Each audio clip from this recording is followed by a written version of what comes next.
Second, I wanted to comment upon some legislation that was passed 2 weeks ago, requested by the Sally Martin Building Department regarding the purchasing of rehab properties through the grant funds that you guys have gotten, what, $25,000 to $50,000.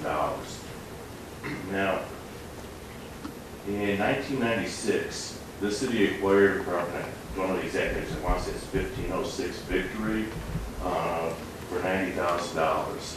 Under the city's management, by 2005, it was deemed that it would be cheaper to tear down the property rather than fix it up and rehab it, which was a cost of $11,000.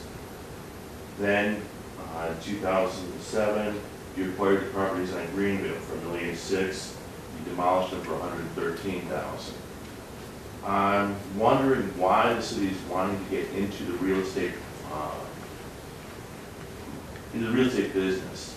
If you start to now acquire more real estate under the building department, yes, there are homes that need to be acquired to be torn down.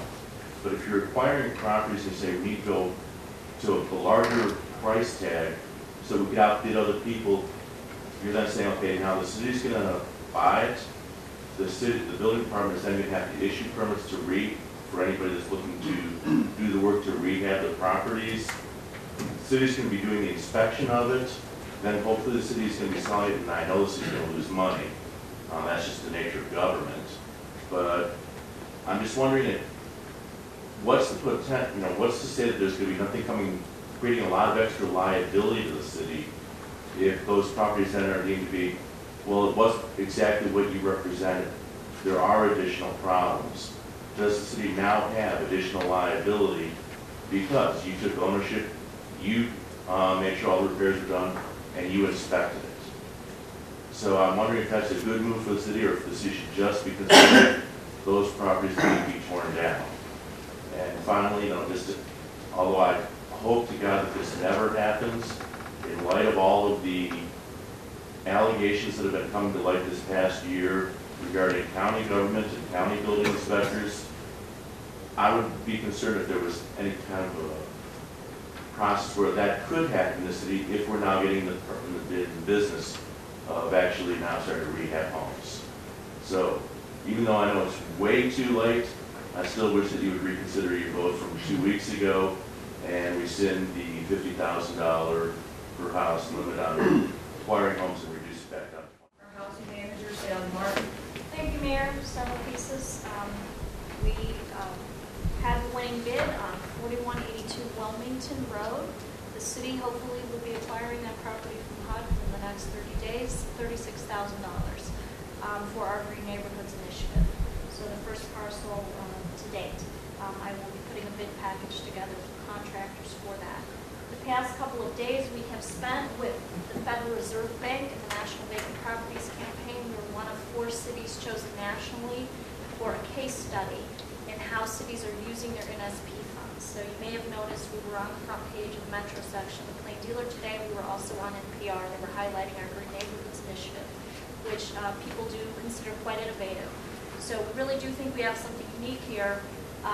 No, we did not want to get into the renovation business. We don't plan to be in the renovation business in any form of scale at all. We plan to do this as a demonstration project to showcase the potential of our bungalow housing stock and to show private rehabbers what is possible with new technology and how they can make a profit at creating a higher level of rehab in our city.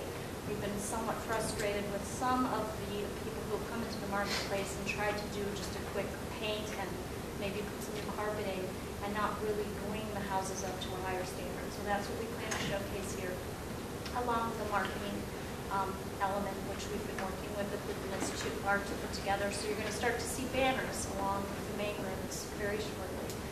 We also hope to get our lot on Warrendale. It may end up being a community garden created in spring. We have buy-in from Whole Foods as well. They have given us money and in-kind donations, which we will combine with our grant funds to put together a really beautiful community garden there. Hopefully we'll get our 40 Park Garden going as well this fall. So those are 2 great things. I hope everybody will be pleased with what we can put together with that. And it is a partnership among many. The Cleveland Rebuilding Coalition is working with us. City Architecture is working with us. We feel it is innovative and it will be beautiful and it will highlight our community. I did want to report, it's been very exciting and honored to be with the Federal Reserve Bank, to actually, our community be chosen nationally. This comes from the directors that you see sitting around this table. This is what you get when you have the urban march. This is what you get when you put people together to build a playground. This is what you get when you come up with unique ways to fix roads. And a council that supports ideas and brings their own ideas forward. James Rainbarrels, Bruce, Good Neighbor, Mo and David come in with their recreation for the students, Sonny with the animals, Ed leading our business and planning. I can't take the credit for it, but I was the person that represented you nationally. We also have been working with Secretary Hunt, which has been very exciting.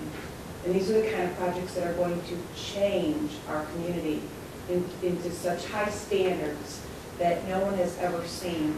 And the front page of the Plain Dealer, WCPN, you can go on, Stop Euclid leading effort to reclaim abandoned homes. Nobody wants to live next to an abandoned home. Nobody wants to live on a street that has 1,000 police calls because of Section 8 housing. And people cheer every time we come forward. Neighborhood Stabilization Program research team, here's of hurdles. Hopefully they'll be taking the research that we have done and the examples we have put forth to actually change the federal standards in these programs. It's the little train that could.